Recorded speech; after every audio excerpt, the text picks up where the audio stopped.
Natif de Saint-Bernard, mes parents étaient agriculteurs. Je suis le quatrième d'une famille de 10 enfants. On n'a manqué de rien, ni riche ni pauvre, mais on savait s'amuser avec pas grand-chose. Chez nous, à la maison, il y avait un boss, et c'était notre mère. Ma mère, c'était une boule d'énergie, et elle s'occupait, comme je dis, de tout. Assez qu'à 17 ans, où j'ai parlé d'acheter peut-être la ferme de mes parents, c'est elle qui m'a dit non. J'ai encore 6 enfants après toi, donc toi, tu t'en vas au cégep, tu t'en vas te trouver un métier, et c'est beaucoup trop dur l'agriculture. Aujourd'hui, je la remercie. Donc, j'ai terminé mes études en génie civil en mai 1976. Dans le journal local, on demandait un technicien en génie civil chez les bâtisses de Hercule. Suite à l'arrivée du syndic chez Hercule, on a retenu 3 personnes sur les 70, dont l'acheteur, le contrôleur financier et le directeur des ventes. Je n'étais pas directeur des ventes, mais j'ai levé la main quand même. J'ai eu l'audace de le faire et ça l'a payé. Mon emploi consistait tout simplement à appeler tous les clients pour leur dire que la compagnie était en faillite et que s'ils voulaient avoir leur bâtiment, il fallait qu'ils aillent l'acheter ailleurs. La première journée, c'est ce que j'ai fait. J'ai appelé les 15 clients environ et 3 des 15 m'ont dit « Il faut que tu me trouves un bâtiment. » OK, je te rappelle. Le soir même, j'ai rencontré 3 camarades de chez Hercule, Hébert, François et Guy, pour ne pas les nommer, et on a décidé que je partais avec mon auto, puis j'allais re-signer ces contrats-là. Je suis revenu après 48 heures avec 500 000 de contrat, mais pas de compagnie.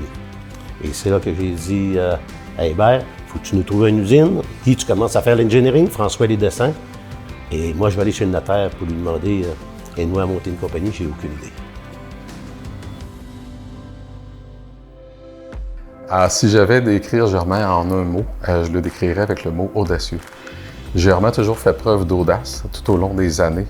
Audace dans le choix des projets, audace dans le développement de l'entreprise, audace dans la réalisation de projets que d'autres ne voulaient pas s'y aventurer. Et il a toujours vraiment, tout au long de sa carrière, mis à l'avant-plan l'audace. Germain m'a inspiré sur un paquet d'affaires que j'essaie de prendre, puis tranquillement, pas vite, d'intégrer dans ma pratique de leadership.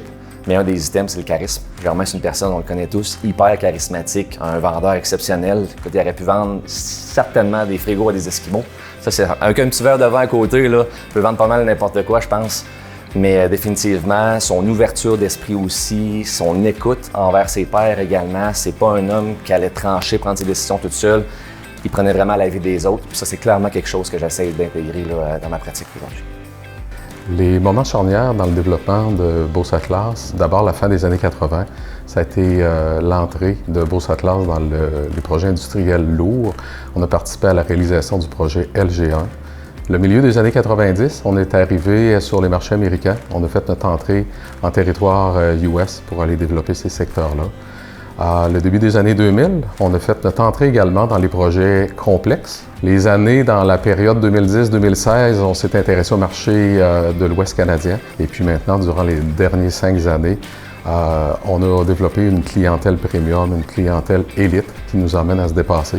Beauce-Atlas est implanté en sol US en 1994. Germain a vu une opportunité aux côtés du US. Donc, il a traversé de l'autre côté, il a vendu son premier projet en 1994. Depuis ce temps-là, on fait 95% à 100% de notre business aux US. Puis clairement, c'est le point tournant de l'entreprise. On ne serait pas là aujourd'hui si on n'avait jamais ouvert le marché US. Je pense que dans les affaires, il y a 2 genres de personnes. Il y a les peureux et les fonceurs. Germain, c'est un homme qui aime foncer, il n'a pas peur des défis. Je l'ai connu en 1983, lorsque son bureau était dans le sous-sol de M. Hébert Vachon à Sainte-Marie. Il m'a vendu ma première structure d'acier.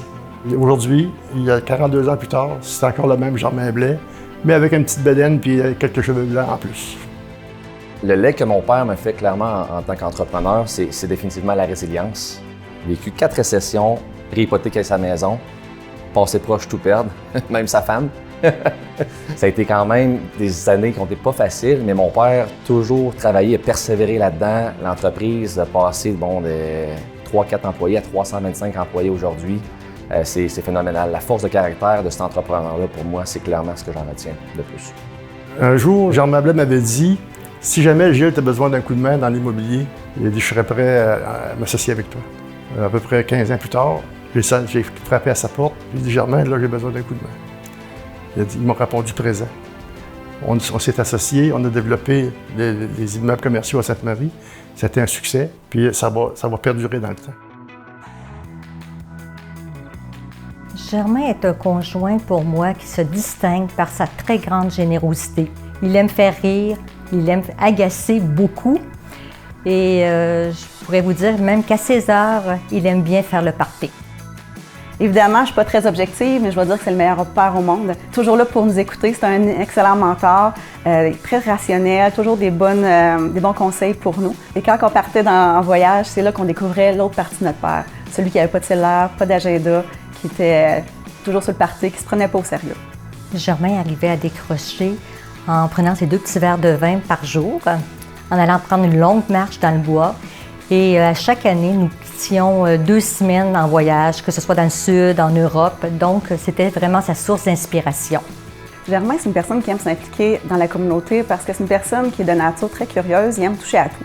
Il aime être au courant de tout ce qui se passe dans la région, pouvoir aider les gens, pouvoir aider les entreprises, c'est quelque chose qui l'anime, qui le passionne. Il y a beaucoup de projets qui ont vu le jour grâce à ses implications. Quand on pense à la polyvalente Benoît Vachon, au terrain synthétique, à la clinique médicale à Nouvelle-Beauce, le gym de l'École Vision et la piste cyclable. Donc, c'est en sorte quelques projets. Puis, personnellement, je suis vraiment fière puisque mes enfants peuvent en bénéficier. Quand je repense à mon parcours de vie, je suis quand même très fier. Il y a 3 raisons principales. La première, oui, j'ai réussi à monter une entreprise quand même intéressante, mais il y en a 2 autres très importantes. C'est un tout, donc c'est mon mariage, qui pour moi est très important. Et le plus important, c'est d'avoir une famille unie, comme j'ai présentement. C'est le plus beau cadeau. Mon père était une personne toute sa vie qui était proche de son monde, qui s'est amusé avec son monde, qui a réussi à créer cette culture de proximité-là puis de famille. Réellement, c'est ce que j'essaye de faire aujourd'hui dans l'entreprise. On ne veut pas devenir une multinationale, on veut rester Beauce-à-Classe de Sainte-Marie ici.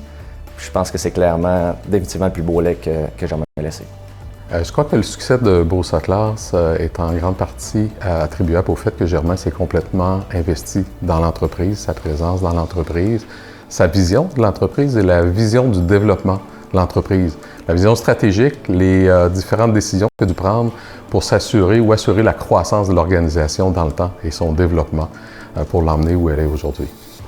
Quelques conseils que je pourrais donner à un jeune entrepreneur passionné qui veut vraiment démarrer sa propre entreprise, là, je lui dirais premièrement, crois en toi. Deuxièmement, trouve-toi un bon mentor. Et troisièmement, entoure-toi d'une équipe très forte qui va croire à tes projets. Ce que je pourrais te dire, mon mari, aujourd'hui, après 46 ans de mariage, c'est que je suis très fière de toi. Je crois que tu me disais toujours, à refaire ma vie, je ferais la même chose. Bien, moi aussi, à refaire ma vie, je la ferai avec toi. Je t'aime. Bravo pour toutes ces belles années. Dad, Christy, que je suis fier de toi. Comme tu dis si bien, pour un petit trou de du fin fond du Rang-Saint-Henri à Saint-Bernard-de-Beauce, d'avoir monté une business de cette ampleur-là, avec 325 employés, 200 millions de chiffre d'affaires, business à l'international, c'est pas pire pantoute. Mais t'as bien raison, c'est pas pire pantoute. Félicitations, papy, on t'aime!